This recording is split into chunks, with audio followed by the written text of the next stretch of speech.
So let's get the read on all of this from Erin Gibbs, Main Street Asset Management CIO. We got Brandon Arnold here, the National Taxpayers Union Executive Vice President. Adam Lashinsky as well, a good read of things, all markets. Erin, this has been a crazy week up for the markets. I mean, this is the fifth out of the last 6 weeks. The Dow was down. It's been careening on inflation concerns. There are other issues, the uncertainty of how far and wide this Omicron goes, that I get.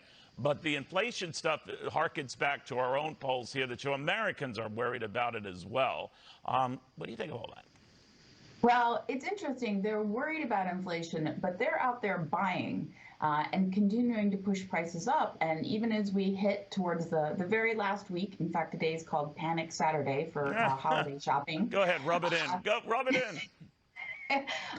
They are buying, and we're still expecting anywhere from 10.5% to 11.5% more purchases, more money spent this holiday season. So despite concerns about inflation, and look, nobody wants to continually be paying these high prices, the American consumer is still buying and buying those higher prices.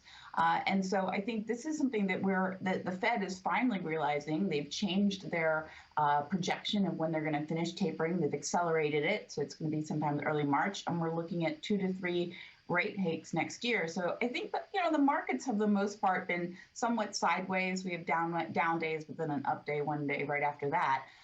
So I think we're going to be continuing to consolidate as we get a better feel for just how many rate hikes we're going to get next year. Erin, the underlying economy, I know I was getting into trouble when people respond to this, is pretty strong. This is a pretty good economy. The inflationary pressures notwithstanding, I can hear the tweets coming now. But I mean, my point is, this is something that is the underpinning for much of what the market had done prior to this crazy gyration. Do you see that continuing?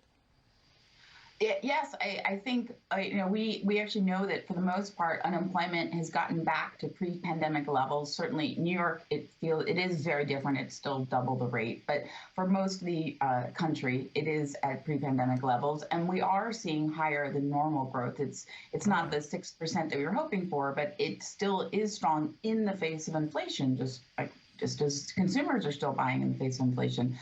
So I think this is still.